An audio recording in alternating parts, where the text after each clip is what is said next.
Karena salah satu yang bikin hubungan kita, baik itu dengan keluarga ataupun dengan geng, tetap langgeng, tetap nyaman itu ketika kita belajar untuk selalu berbaik sangka semampu kita.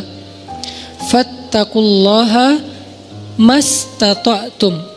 Jadi ada level orang yang bisa berbaik sangka tuh level haqqa tuqatih. Kan ayatnya 2 ya. Ayat yang di Ali Imran, ittaqullaha haqqa tuqatih. Kalau ittaqullah itu kita breakdown, kan takwa itu variannya tuh banyak banget. Salah satu di antara arti takwa itu adalah berbaik sangka, karena berbaik sangka juga amal soleh. Ada orang yang bisa berbaik sangka itu levelnya haqqa tuqatih, benar-benar baik sangka. Ini orang kayak nggak pernah ada pikiran buruk di dalam akalnya, di dalam pikirannya, selalu baik tentang orang lain. Kalau ke manusia aja yang dia punya aib, dia selalu bisa berbaik sangka, apalagi ke Allah yang maha sempurna. Ada orang yang kayak gitu emang, tapi jarang banget. Apa kriteria orang bisa kayak gitu Ustaz? Atau apa kuncinya, tipsnya? Ya mungkin satu, dia orang yang bisa jadi dia emang orang yang polos, sehingga nggak ada pikiran-pikiran yang macam-macam di dalam benak dia, terlalu polos. Ada orang kayak gitu, ada. Kadang-kadang kita cemburu gitu ya sama orang yang terlalu polos, yang mungkin pergaulannya terbatas, pendidikannya terbatas, orang desa yang walaupun nggak semua orang desa, kalau sekarang kan udah pada online ya. Tapi saya pernah umroh bareng seorang bapak petani yang setiap hari jalan katanya 8 kilo ke sawah, buruh tani bukan petani, buruh tani, 8 kilo ke sawahnya, pulang balik berarti 16 kilo setiap hari. Dan ketika berangkat umroh, itu orang yang lain kadang-kadang namanya orang dari satu grup ya, ada aja masalah kayak masalah di dalam kamar, misalnya kayak satu grup kita ngambil yang kuat 4 orang. Ada yang gak senang AC-nya dingin lah, ada yang nggak bisa tidur kalau lampunya nyala lah, yang lain harus nyala, yang satu nggak bisa nyala. Ada yang kalau di kamar mandi paling lama sendiri, jadi pada ngantri. Ada aja masalah. Tapi ini orang nggak pernah ada masalah. Ke orang lain tuh dia nggak pernah baper, nggak pernah bete, nggak pernah marah, nggak pernah ngomongin yang enggak. Nyaman banget, kayaknya hidupnya tuh anteng, nggak ada masalah. Kenapa bisa kayak gitu? Mungkin bukan karena dia orang yang selalu mampu berbaik sangka. Allah menganugerahi dia kepolosan sehingga nggak bisa berburuk sangka. Dia nggak bisa berbaik sangka dan juga nggak bisa berburuk sangka, ya gitu-gitu aja. Dalam satu kondisi kadang orang kayak gini lebih bahagia daripada kita yang complicated ya. Satu sisi kita kalau berbaik sangka itu luar biasa, tapi sisi lain kalau udah was-wasah berburuk sangka juga bisa rumit banget. Tapi ada orang yang biasa-biasa aja. Sehingga pas lagi umroh tuh saya ngelihat bapak ini kayaknya di antara 1 jemaah umroh termasuk saya, dia nih yang paling mabrur ibadahnya. Kenapa? Jangan lihat mabrurnya ibadah itu atau solehnya seseorang itu dari yang tadi sunnah doang. Kadang-kadang ada orang yang ibadahnya tuh bagus banget malam hari tapi siangnya habis. Makanya Nabi nyebutnya dengan istilah apa? Muflis, orang yang bangkrut. Bukan orang miskin, orang bangkrut. Karena kalau orang miskin gak mungkin bangkrut kan? Apa yang mau dibangkrutin karena nggak ada yang lebih misalnya kan. Orang bangkrut itu orang kaya tapi jatuh miskin, itu namanya orang bangkrut. Muflis bahasa hadisnya. Siapa orang yang bangkrut kata Nabi? Kata sahabat, orang yang kehilangan uangnya ya Rasul, orang yang kehilangan ontanya ya Rasul, orang yang kehilangan hartanya ya Rasul. Kata Nabi bukan itu, ada yang lebih parah. Siapa? Orang yang kehilangan pahalanya. Dia datang di hari akhirat dia datang di hari akhirat masuk dalam komunitas. Nanti di Padang Mahsyar kan banyak komunitas tuh. Ada komunitas ahli tahajud, ada komunitas ahli sedekah, ada komunitas ahli sholat berjamaah, ada komunitas menjaga pandangan, ada komunitas yang jomblo fisabilillah. Dia wafat dalam keadaan sendiri tapi nggak pernah berbuat dosa-dosa yang kayak gitu-gituan. Artinya kan jomblo fisabilillah banget ya. Makanya sampai ada hadis 7 komunitas yang di Padang Mahsyar dapat treatment Allah, yaitu naungan kan. Satu komunitas yang isinya semuanya pemimpin yang adil. Presiden dari zaman Khulafaur Rasyidin sampai nanti munculnya Dajjal, tapi semuanya orang-orang adil nih.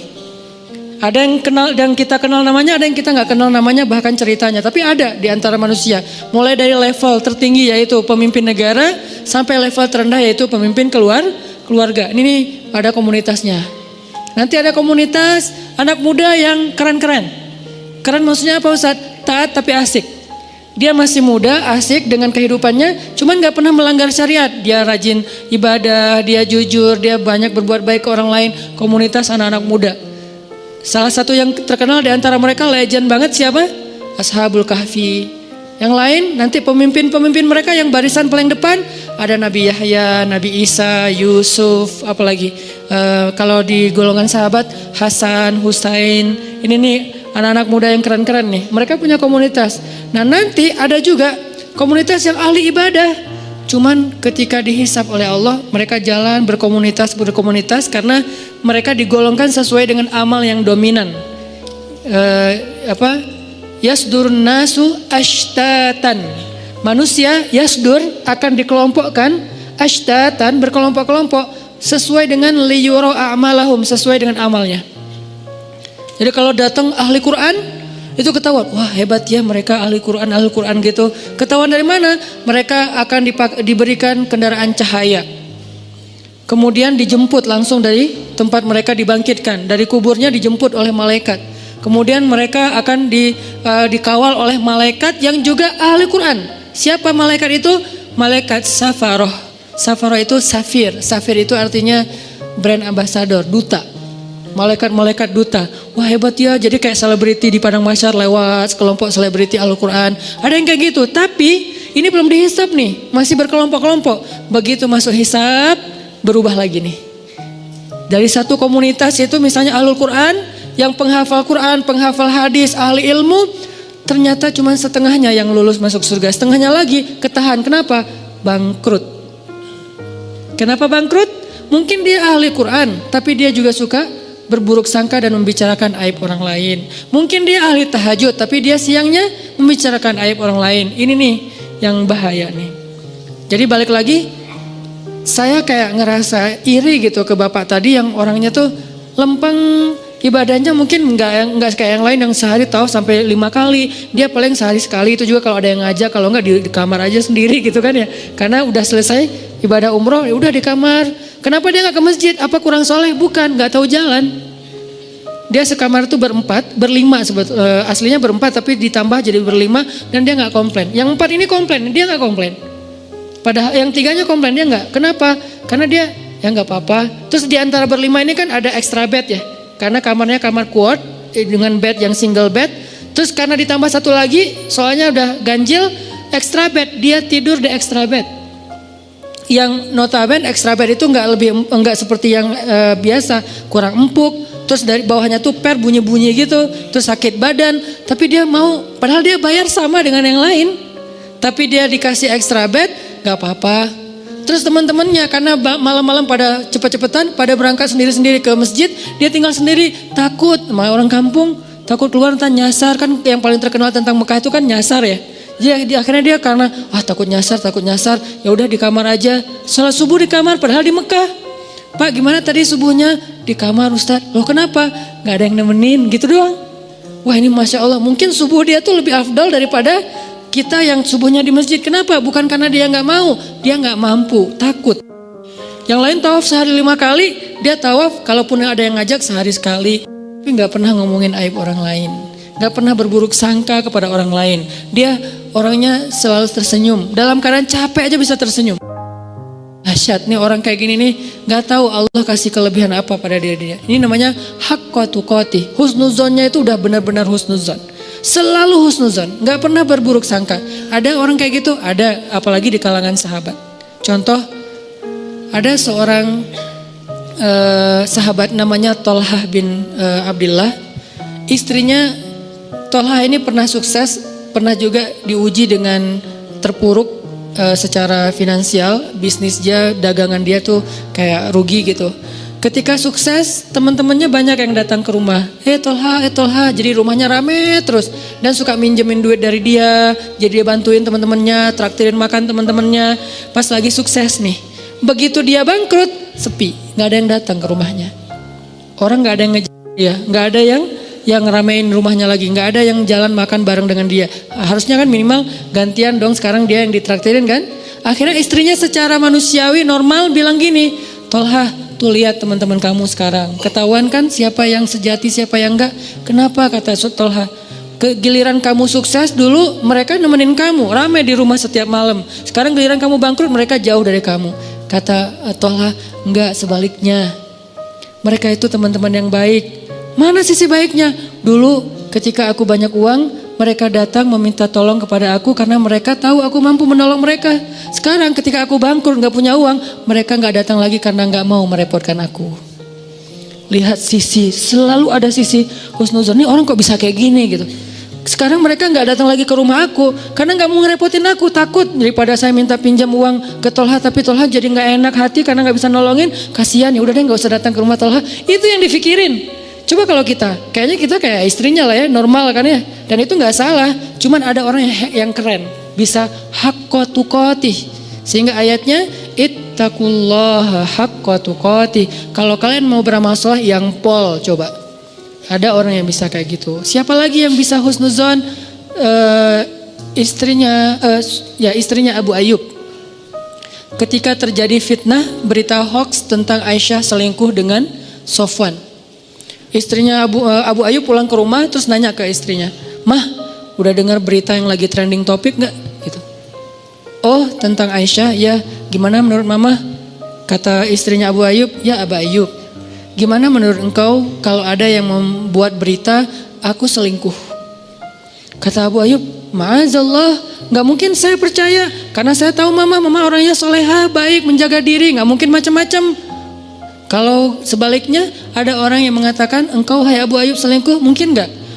"Ma'azallah, gak mungkin saya selingkuh. Kan saya suami setia sama kamu." Gitu-gitu kan ya. "Terus saya gak mungkin selingkuh, gak mungkin berpaling ke yang lain mah. Demi Allah gitu." Kata istrinya Abu Ayyub, "Wahai Abu Ayyub, sesungguhnya Aisyah lebih soleha dari aku. Kalau aku gak mungkin, Aisyah lebih gak mungkin lagi. Sesungguhnya Sofwan lebih soleh dari kamu. Kalau kamu aja gak mungkin, apalagi Sofwan." Ini juga berbaik sangka. Dia selalu melihat angle yang bisa buat dia tuh berbaik sangka sama orang lain. Dia cari, dia ulik tuh. Gimana ya cara berbaik sangka? Gimana ya cara berbaik sangka? Kan itu harus dicari juga ya, nggak bisa pasrah gitu aja. Karena kalau kita pasrah doang kan yuwaswis. Yang banyak itu kan waswasah setannya nih. Yuwaswisu fi sudurinas. Ternyata dia benar. Ternyata dia gitu. Ternyata dia nggak seperti yang kamu pikirkan. Ini tuh banyak banget. Sehingga kita harus ngelawannya dengan cari-cari celah. Mana ya sisi baiknya ya? Mana sisi baiknya? Kalau nggak ada, minimal kalau nggak bisa sama sekali, Allahu a'lam. Saya nggak mau komen deh. Saya nggak mau berprasangka apapun deh. Ya udah deh, saya diam aja. Nah ini menunjukkan bahwa ada orang yang haqqa tuqatih. Ada juga yang nggak bisa haqqa tuqatih. Maka Allah berfirman di dalam surat At-Taghabun kalau nggak salah, fattaqullaha mastata'tum. Kalau kalian nggak bisa berbaik sangka total, semua kasus berbaik sangka nggak bisa, minimal mastata'tum, usahakanlah semampu kalian. Ini Al-Quran, indahnya Al-Quran tuh kayak gitu, balance.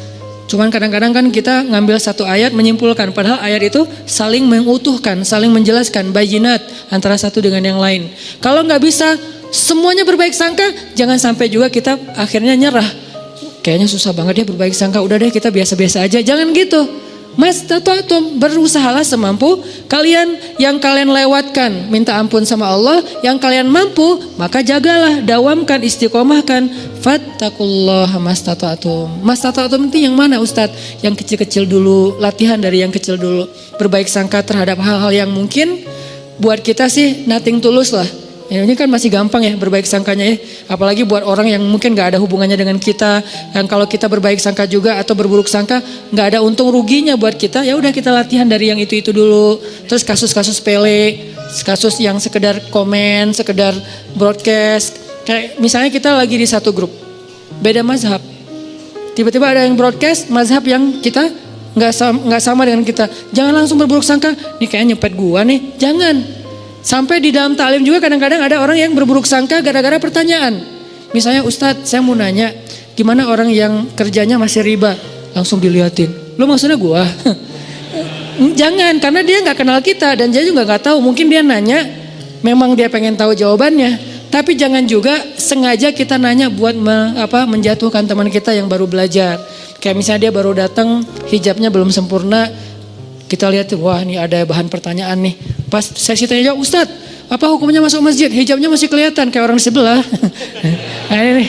Atau kalau nggak bilang pun sampai bikin dia nggak nyaman gitu. Yang jelas saling apa ya? Yang satu menjaga lisan, menjaga sikap, yang satu lagi menjaga pikiran dan perasaan. Ini kalau bisa kayak gini semampu kita ya. Karena buat saya juga mungkin saya pastinya belum haqqa tuqatih. Jangankan keluar, ke rumah aja, ke keluarga aja belum bisa haqqa tuqatih. Tapi baru mastata'tum, masih ikhtiar, masih proses, masih belajar. Dan saya juga belajar. Jangan berpikir, oh Ustaz udah sempurna banget ya, hebat ya. Enggak sama sekali. Yang sempurna di antara manusia cuman Rasulullah SAW. Sisanya lebih. Kemudian kurang dikit, makin kesini tuh makin lemah nih. Sahabat idealnya udah di atas rata-rata. Tabiin di bawah sahabat sedikit tapi di atas kita. Tabiin di bawah tabiin tapi di atas kita. Makin kesini tuh makin ya tahu dirilah. Artinya kita bukan siapa-siapa. Lagian orang bertakwa itu bukan berarti nggak pernah berbuat dosa. Ini juga satu celah untuk berbaik sangka teman-teman. Ketika teman-teman punya teman baru atau teman yang udah baru hijrah atau yang udah soleh, jangan mengkultuskan dia harus benar segala hal. Ini bahaya nih. Kalau kita menganggap orang soleh ahli ibadah itu nggak boleh salah, kita akan kecewa dengan semua orang. Kenapa? Gak ada orang kayak gitu setelah Rasulullah SAW wafat. Gak ada orang yang gak pernah buat salah. Toh Nabi aja yang sempurna kadang berbuat keliru walaupun bukan salah.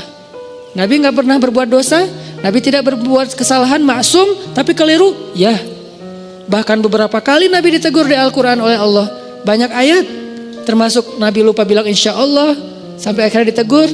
Termasuk Nabi misalnya mengharamkan apa yang Allah halalkan demi nyenengin istrinya. Termasuk Nabi sikapnya bermasam muka dan berpaling. Termasuk Nabi salah fatwa memutuskan masalah tawanan perang. Banyak di Al-Quran itu teguran kepada Nabi. Kenapa? Karena Nabi juga manusia. Cuman beda sama kita, kalau kita salahnya kadang-kadang sengaja, kalau Nabi tidak sengaja. Dan salahnya Nabi itu bukan salah dalam bahasa fikih, keliru. Kalau salah enggak, kalau keliru ya. Keliru dalam sholat pernah, yang harusnya 4 rakaat jadi 2 rakaat, kenapa? Lupa. Nabi tapi kok enggak khusyuk? Bukan enggak khusyuk, Allah bikin kayak gitu biar Nabi itu jadi teladan buat kita yang pelupa. Sholat, udah berapa rakaat nih? Kan lupa kan? Ya udah deh, kayaknya udah selesai deh. Assalamualaikum. Nah ada teladannya dari Nabi. Kalau kita lupa, ambil yang paling kecil angkanya, jangan ambil angka yang paling besar, keenakan. Baru juga serakaat, kayaknya udah 4 deh. Assalamualaikum. Setiap hari aja sholat serakaat karena pelupa gitu. Nabi pernah lupa 2 rakaat, terus gak perlu diulang 4 rakaat, itu memberatkan. Misalnya sholat zuhur, pas tahiyat awal, udah gitu, ini yang kedua atau yang pertama ya? Kayaknya kedua deh. Assalamualaikum. Di belakang bilang, Mas lagi sholat sunnah? Enggak, zuhur 2 rakaat. Oh iya, langsung sholat lagi 2 rakaat. Tidak perlu diulang. Ya, kok dikasih tahu sih, biarin aja kali. Jangan, biarin. Akhirnya kita nambah 2, kan gak repot ya kalau nambah 2 rakaat ditutup dengan sujud sahwi. Kecuali kita udah kemana-mana, makan-makan dulu, cari kayak batagor apa segala macam. Lo tadi perhatiin gue sholat nggak? Iya.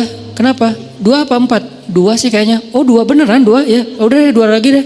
Enggak, itu mah udah batal, udah jauh ya. Tapi kalau masih duduk, tapi kan udah ngomong Ustaz. Ngomongnya kan yang perlu aja, cuman masalah bab sholat, bukan ngerumpi. Udah ngobrol kemana-mana masalah politik segala macam. Kayaknya tadi kita bener nggak sih sholatnya? Udah lama kali, itu ulang lagi dari awal. Nabi pernah kayak gitu? Pernah. Tapi itu bukan salah, keliru. Dalam bahasa fikih itu namanya khata', bukan batil. Nabi tidak pernah berbuat batil. Tapi kalau yukhti atau khata' pernah, cuman nggak sengaja. Artinya ya semampu kita aja lah, berbaik sangka sama orang, berbaik sangka sama pasangan, berbaik sangka sama keluarga, apalagi orang tua. Gimana caranya Ustadz biar bisa berbaik sangka? Satu, tadi cari celah. Kalau kata ulama, iltamis li akhika alfa uzrin. Carilah untuk saudaramu 1000 alasan. Cari 1000 alasan. Arti 1000 alasan di sini jangan buru-buru menyimpulkan. Jangan buru-buru menyimpulkan. Ada satu hikmah yang menurut saya tuh keren dari seorang dai. Beliau bilang gini, kalau kalian dapat WA, teks apapun bentuknya, kalau kalian dapat teks, dikirimin teks sama orang yang kalian gak nyaman, jangan langsung dibales. Terus tunggu dulu beberapa lama, mungkin besok dibalasnya. Kalau kita gak nyaman ya, kalau yang kita nyaman balas aja langsung, kasihan dia nungguin. Kalau gak nyaman kayak dia misalnya ngomong yang gak pantas, atau salah ngomong, atau mengkritik, atau apalah, jangan langsung dibalas. Kenapa? Tunggu sampai besok. Kalau kita tunggu sampai besok, kita akan dapati diri kita besok membalasnya lebih bijak daripada semalam. Kenapa begitu? Kata beliau dalam sebuah perumpamaan, kalau kalian mendapatkan makanan yang panas, jangan langsung dimakan. Tunggu sampai dia agak sedikit hangat atau lebih dingin, baru kalian makan, itu akan sehat. Kalau panas-panas dimakan, itu hanya akan menyakitkan diri kalian sendiri. Begitu juga ucapan. Dapat teks, jangan langsung dibalas, masih panas. Nanti sama-sama kebakar nih. Tunggu sampai dia dingin. Kita dingin, dia dingin, di sana udah ngirim teks kan semalaman, nungguin, akhirnya dingin ya. Gak tahu juga, mungkin lebih panas kali ya.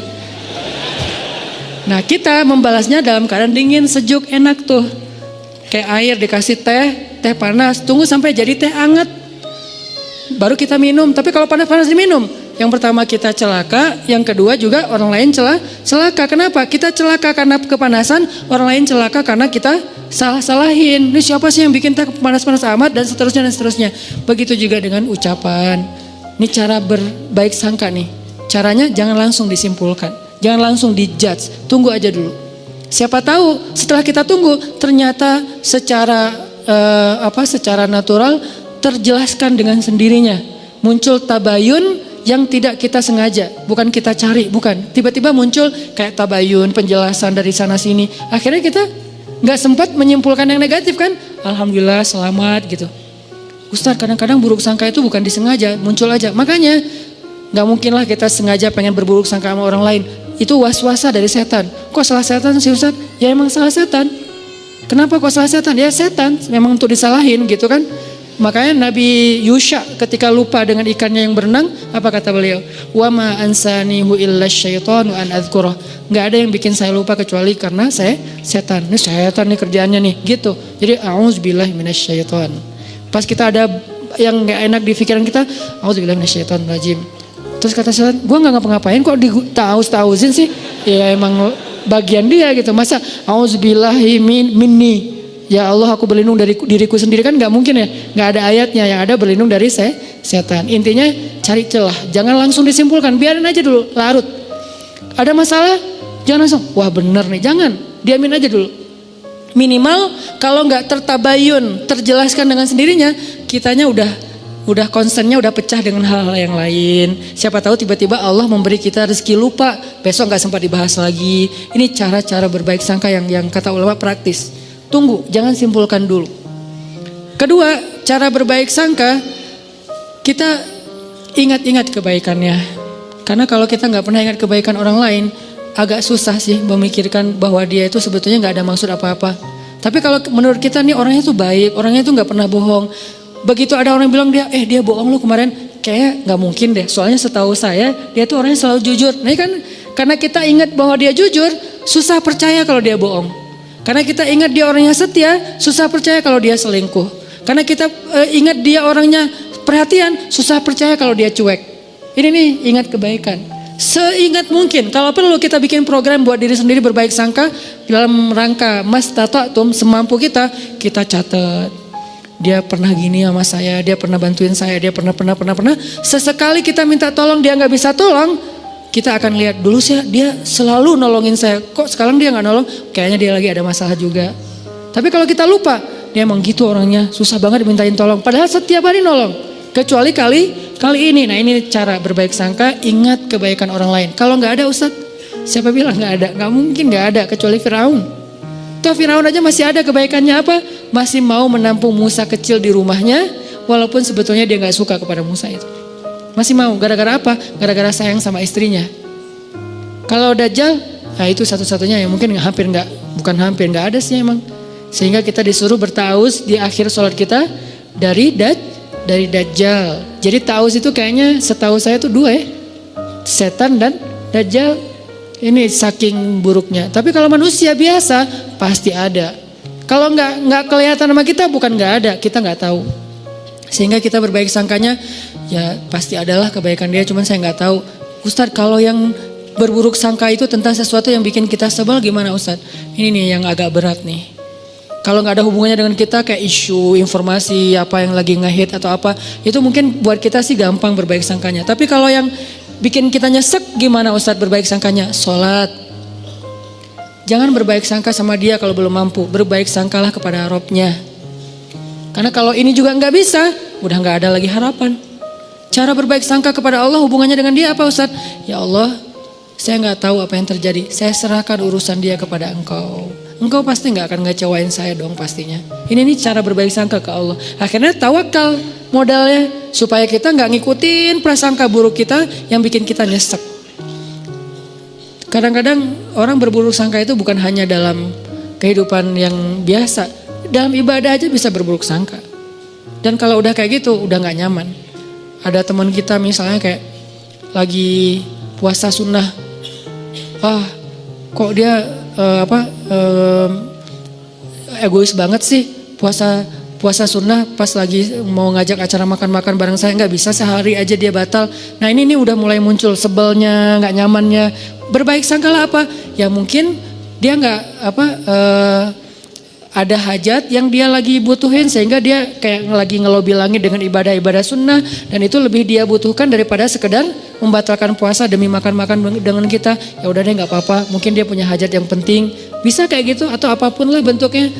Kadang-kadang dalam ibadah juga berburuk sangka itu bukan yang fatal sih, tapi agak dikit ganggu. Kayak lagi sholat berjamaah, saya pernah ngimamin kan ada ayat-ayat yang kadang-kadang kalau lagi berkesan gitu diulang-ulang ya. Kayak misalnya baca ayat, bukan Ar-Rahman sih, kalau itu pasti diulang-ulang sih, fabi ayya rabbikum tukadziban. Ada yang kayak wabasyiril ladzina amanu wa amilus solihat. Sampaikanlah berita gembira kepada orang yang beriman dan beramal soleh. Wah ini keren ya ayatnya. Wabasyiril ladzina amanu wa amilus solihat. Diulang lagi. Kenapa? Lagi mensugesti diri. Gak usah khawatir deh beramal soleh, karena pasti gembira hasilnya, pasti dibahagiain Allah, pasti Allah balas, gak mungkin dikecewain. Wa basyiril ladzina amanu wa amilus solihat. Di belakang kadang-kadang makmumnya mungkin gak bisa berbaik sangka, tapi gak fatal juga sih. Jangan-jangan Ustadz lupa nih. Analahum jannat. Karena kebenaran dia hafal. Analahum jannat dibenerin. Saya wabasyiril ladzina amanu wa amilus solihat annalahum jannatin tajri min tahtil anhar. Ya, seandainya bisa ngomong, tahu. Cuman kan gak bisa ngomong dalam sholat ya. Jadi bukan saya lupa, lagi menikmati ayat yang menurut saya berkesan gitu, tapi kayak dibener-benerin, teriak satu masjid, analahum jannat. Dia baru tahu analahum jannat dari yang di depan, dan dia juga gak hafal aslinya. Jadi kayak, wah ternyata itu ya, udah deh rame-rame yuk. Analahum jannat gitu. Apaan sih? Ada yang kayak gitu. Pernah sekali kayak gitu sholat dibenerin dari belakang, pernah saya nggak ngerasa lupa gitu. Terus akhirnya apa? Saya sebagai imam kan gengsi gitu kan. Pas analahum jannat, analahum dilebay-lebayin iramanya gitu biar yang pengen ngasih tahu kode gitu. Gue hafal, cuman lagi kayak khusyuk gitu sih. Intinya adalah berburuk sangka itu emang gak nyaman. Dalam ibadah aja gak nyaman. Padahal itu bukan hal yang fatal kan. Mungkin justru makmumnya kayak, kasihan ya ustadznya ya, udah 5 kali ngulang gak lewat-lewat. Udah deh kita benerin. Kalau berbaik sangkanya imam ya kepada makmum, kalian baik banget sih dibenerin, padahal saya gak salah loh. Kasihan deh lo gitu. Jadi artinya ya berbaik sangka semampu kita. Terus ada yang ketiga, gimana caranya biar gak terjadi berburuk sangka. Kita nih sebagai orang yang kadang-kadang suka bikin masalah, suka bikin syubhat istilahnya. Apa itu syubhat? Sesuatu yang berpotensi salah faham. Itu namanya syubhat. Sesuatu perkataan, perbuatan, posting kalau dalam bahasa sosmed itu yang berpotensi orang salah faham. Nah, kitanya yang harus tabayun segera sebelum terjadi kesalahfahaman. Contoh, saya posting main air di laut pakai celana pendek. Kan berpotensi orang salah paham ya. Wah Ustadz kok celana pendek gitu kan. Akhirnya di caption not itu pakai knee band. Saya menutup lutut pakai kayak ikat lutut gitu. Jadi tetap ketutup. Ini pakai knee band loh ya, ditutup di pakai yang agak kayak ketat gitu. Cuman warnanya warna kulit. Kenapa tuh harus pakai celana pendek? Ya aja main papan pakai celana panjang, jeans pula gitu kan. Kan jadi bid'ah gitu kan. Gimana saya mau deketin teman-teman surfing sementara saya dianggap ahli bid'ah dalam mazhab surfing. Kecuali saya pakai shortboard yang emang dia lebih modern sehingga saya bisa pakai wetsuit gitu kan, pakaian kayak nyelam gitu yang panjang. Tapi kebenaran karena emang masih belajar, biar lebih gampang pakainya yang longboard, selong mungkin. Kalau bisa 10 meter gitu kan. Selong mungkin biar lebih stabil kan, makin long, makin lebar, makin tebal kan makin stabil tuh. Walaupun berat sih kalau kena lumayan gitu. Ngambil yang paling long, makin bold. Sehingga mazhabnya itu makin kayak wah, single fins or die gitu kan. Satu fin atau nggak usah sama sekali deh, nggak usah pakai fins gitu. Akhirnya ngikutin mazhab teman-teman yang emang mereka punya prinsip bahwa kalau long itu celananya pendek Ustadz, bajunya geleber gitu Ustadz, terus kayak gitu-gitu. Oh ada yang gitu-gitu ya? Iya ya Ustadz, ya udah deh, biar saya nggak diahliin bid'ah, biar bisa dekat sama mereka, ngobrol santai. Ya udah pakai celana pendek, cuman biar nggak jadi syubhat, ditutup lututnya. Ini namanya mentabayyun sendiri sebelum dipertanyakan oleh orang lain. Ada yang kayak gitu, ada juga yang kayak misalnya kita lagi ke satu wilayah yang mereka baca Qur'annya itu kalau sholat bismillahnya dijaharkan. Ada yang mazhab jahar, ada yang enggak. Kalau saya kan ngambil mazhab yang sir, tapi baca cuman enggak dijaharkan. Nah pas lagi di sana kita bisa jelasin, maaf ya saya mungkin baca cuman sir gitu. Biar orang, lah Al-Fatihah enggak pakai bismillah. Nah diperjelas. Kalau perlu bismillahnya yang biasa, bismillahirrahmanirrahim. Kali ini bismillahirrahmanirrahim. Enggak pakai irama tapi jelas gitu. Supaya orang lain, oh ya tenang deh kalau gitu. Jadi kita kayak tabayun sendiri, itu perlu. Apa dalilnya Ustadz? Nabi pernah kayak gitu. Nabi suatu malam lagi nganterin istrinya pulang. Karena dari masjid, Nabi nggak nginep di rumah istri yang itu. Cuman dianterin pulang. Pas lewat di sebuah lorong kayak gang gitu yang agak-agak remang-remang. Nabi berdua dengan cewek, lagi nganterin cewek ini pulang. Dari itu berlah istri beliau. Tiba-tiba lewat sahabat ngelihat Nabi sama cewek, langsung mereka mempercepat langkahnya. Nabi, pergi aja mereka. Dipanggil sama Nabi. Sebentar kata Nabi. Kenapa ya Rasulullah? Ini adalah Sofia istriku, kata Nabi. Ini adalah Sofia istriku. Kata sahabat, ya Rasulullah, gak mungkin kami berburuk sangka kepadamu. Kata Nabi apa? Inna syaitan yajri majrad dam. Setan itu mengalir di dalam aliran darah kalian. Maksudnya apa? Dia tahu banget yang kalian rasain. Mungkin sekarang kalian gak akan ada apa-apa. Nabi sama cewek, pergi aja, gak usah dipikirin. Udah disimpan. Besok ada yang ngomongin atau ngelihat sekali lagi. Bener ya kayaknya semalam yang kita lihat. Nah jadi gitu tuh. Daripada jadi omongan, maka Nabi langsung tabayun. Sebentar. Ini Sofia istriku, kata Nabi. Oh iya, berarti udah gak ada fitnah. Ini namanya tabayun langsung. Kadang kita sebagai objeknya yang harus aktif. Kalau kita lihat sikap kita, postingan kita, ucapan kita, teks kita, caption kita tuh bisa mengundang salah faham orang yang membaca. Dan itu kan banyak. Tulisan-tulisan yang kalau orang baca salah paham. Kenapa salah paham? Karena mungkin memang tulisannya agak-agak multi tafsir. Maka butuh kayak footnote-nya, butuh penjelasannya, butuh apanya. Itu namanya tabayun. Jangan tunggu orangnya, jangan suuzon dong, tabayun dulu. Kalau emang yang kita lakukan emang akan muncul potensi salah paham, kita aja yang langsung tabayun. Termasuk kayak lagi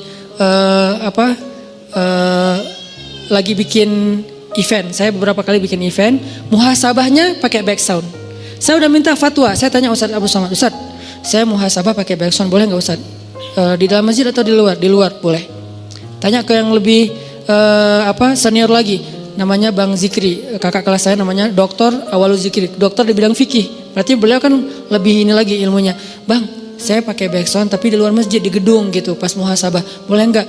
Doa itu ibadah mutlak kata beliau. Arti ibadah mutlak tidak terkait dengan cara tertentu, maka boleh selama backsoundnya tidak berlebihan. Kalau backsoundnya mungkin yang lebih kenceng daripada doa mungkin ya agak-agak gimana gitu kan ya. Terus pakai, dulu kan jarang ada tablik akbar pakai flashlight ya. Terus kita bikin tablik akbar beberapa kali pakai flashlight. Pas bagian apa? Pas bagian lagu Indonesia Pusaka. Pakailah flashlight. Mulai dihujat nih, dihujatnya apa? Kajian kok kayak apa gitu kan ya, kayak ikut agama lain atau apa gitu, kayak pakai lilin atau apa gitu. Oke, saya yang salah, lupa tabayun. Alhamdulillah, bukan alhamdulillahnya, qadarullahnya sekarang banyak para habaib, Masya Allah, mereka selawatan juga di acara crowd event gitu pakai flashlight kan. Ada Habib siapa gitu, yuk kita selawatan, nyalain flashlightnya. Buat apa sih? Buat lebih semarak, lebih semangat gitu. Termasuk Ustaz Abu Somad juga bikin pakai flashlight. Karena saya juga ngomong sama Ustaz Abu Somad kan sering kontak-kontakan. Ustaz saya pakai flashlight loh dan dituduh gini-gini. Kata Ustaz Abu Somad, kita bikin komunitas yuk. Komunitas apa? Komunitas korban tahzir kata beliau. Karena kayak saling curhat-curhat gitu. Oh iya Ustaz, maksudnya gak apa-apa selama itu bukan di dalam masjid. Akhirnya besok-besok kalau saya bikin event, saya jelasin ini di luar masjid ya gitu. Ini enggak di apa, ini di gedung ya. Ini kenapa saya bikin 2 event, satu di masjid, satu di luar masjid? Karena emang ada kondisi yang memang beberapa teman-teman yang mungkin baru belajar, pengen nyaman dalam taklim itu butuh dipancing dengan sesuatu yang gimmick. Sehingga kita bikin, jangan sampai kita lakukan itu di masjid, akhirnya di luar masjid. Jadi tetap semua dapat menunya deh. Yang udah medium dapat menu medium, yang udah bold dapat menu bold, menu bold. Yang masih light dapat menu light, bertahap, setiap orang berproses.